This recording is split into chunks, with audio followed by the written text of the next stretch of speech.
So we have Trump now for 4 more years, or possibly Vance beyond that. We don't know.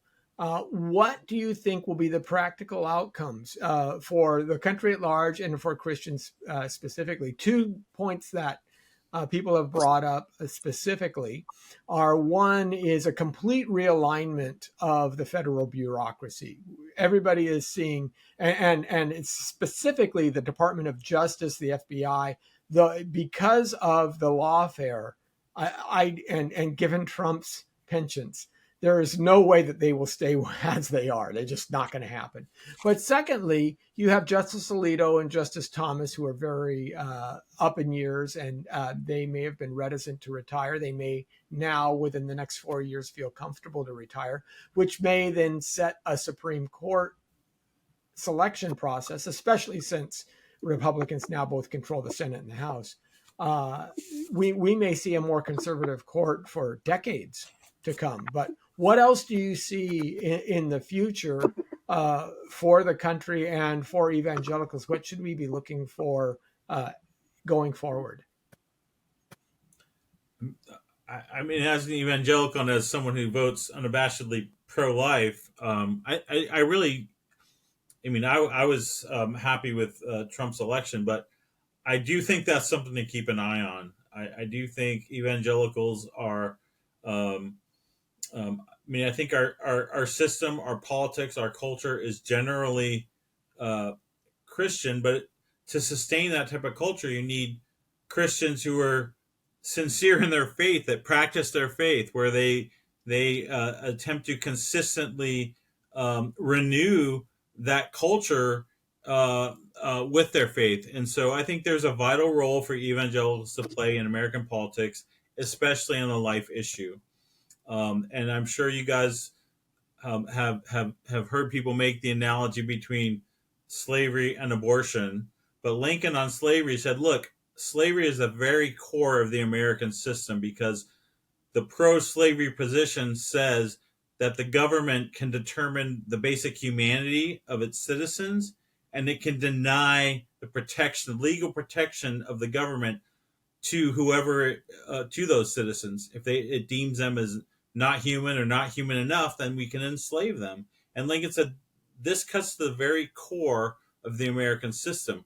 In the same way, abortion does the same thing. I mean, the position that Kamala Harris and the Democrats have taken is that, hey, if an individual who is pregnant deems this life not worthy of living, then we can eliminate it. And then, sadly, Trump conceded on the issue, and that's just said maybe he needed to in the exigencies of the moment to do that, and maybe he'll tack back towards the pro-life position. But for him he is transactional. So if evangelicals don't speak out on that, and if evangelicals don't make that a priority, then he might go, oh, okay, I can continue to tack that way, because that will garner a certain libertarian spirit amongst the population. So that's one thing I'm really keeping an eye on, is the Republican Party needs to remain a pro-life party. And at the moment, the platform makes that at least ambiguous. And I think that's something where evangelicals have a role to play in the party, in the culture, along with the Roman Catholic, conservative Roman Catholics and Protestants, and Jewish brothers and sisters who care about the life issue. So that's one. I mean, there's others I could, but I'll just mention that one. Yeah, I mean, when Trump was elected the first time, it was almost like, all sort of the far left institutions and legal resources were being spent on Trump pretty much day and night, leading up to his taking the office, and through his, not just through, but even after his presidency. And I think during that time, the conservatives, broadly speaking, evangelicals as well, sort of forgot the sort of like end of Obama era, like attacks that he was doing against the church through Obamacare and paying for abortions and the gay rights, all that sort of stuff. Suing churches for not doing, gay marriages, those sorts of things.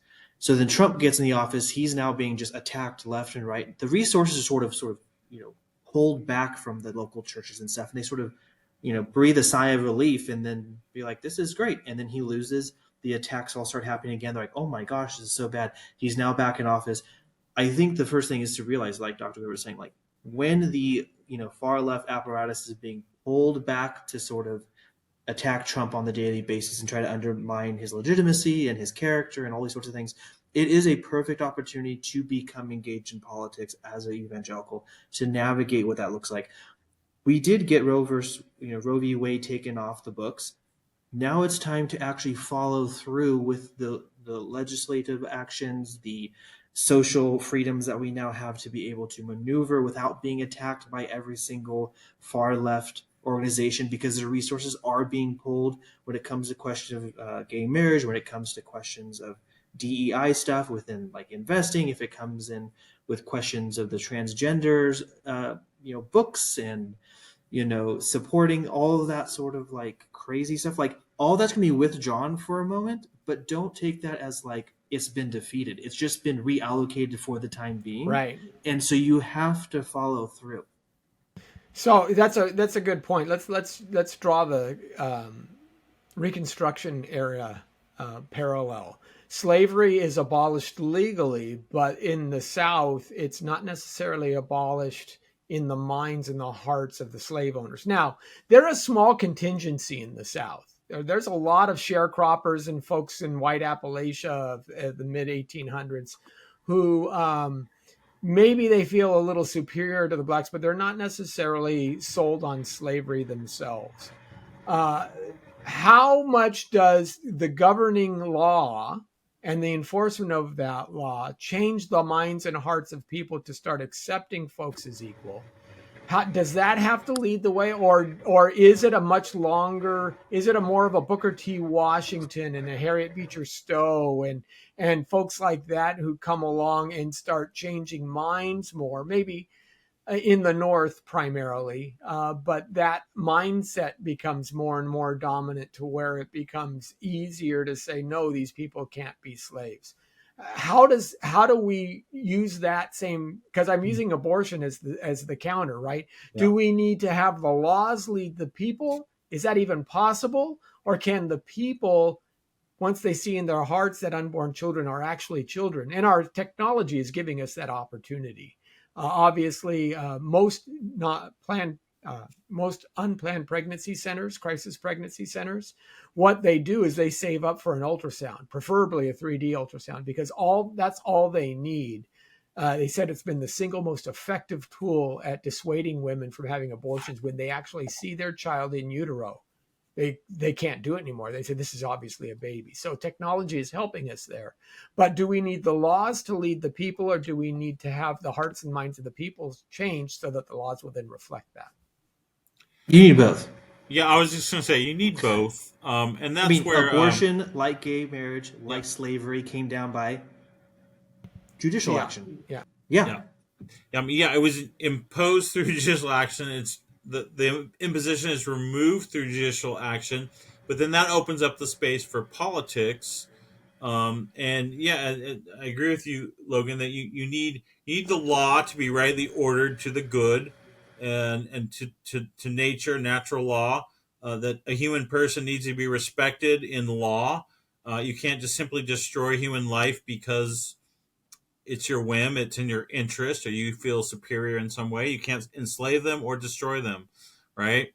And abortion is arguably worse than slavery because you're actually eliminating that life forever, at least in material terms. And so this is a big problem. But so you want the law to be aligned, but we also know that the law can't be passed, can't even be in place if you don't have enough public support. That's another place where Lincoln was very good. It's like, in a democracy, public opinion is dominant. You need to speak to public opinion, and that's where Lincoln's eloquence on slavery, on the importance of slavery, and how undermining the view of the human person in our American system, he was very eloquent on that. And so we do need to look for another. Well, maybe it sounds weird to say look for another Lincoln, because how many are you going to have? But we need someone who's able to make the case publicly in an articulate manner that protection of human life is at the very core of our American system and should be. And the more we start making that case, then you can start developing that culture of life that people have talked about. And then you need to pass laws in support of that where it's possible, where you have majorities that will support it. But you can't shove those laws down the throat of majorities that aren't on board with it. So they both Right. need to be working in tandem. Yeah, because you saw several states try to run roughshod all the way into banning all types of abortions Yeah. from 6 weeks on, and it just didn't work. Yeah. The public wasn't there yet, and I think that was part of the problem. But you can make incremental Yeah. gains, which was smart, and then you can also show secondary effects. For example, women who are victims of crime, where a perpetrator kills their unborn infant. All of those are still considered murder charges, right? They're all considered killing in the legal system, and even manslaughter if you're involved in an accident. So we just start to show the disparity in the law that says, hey, is there an unborn child that you're considered that the taking of a human life because you stabbed them? What's the difference if the stabbing is happening with a piece of surgical scissors or not? So you can start maybe drawing those cases out as well. Yeah, What? but there's three aspects. I want to add on to what Dr. Burr said. Yes, you need the rhetorical power of what Lincoln had. He was very clear at delineating the assumptions, the philosophical assumptions, the theological assumptions, how they would be extended to, everyone could potentially be enslaved at one point or another.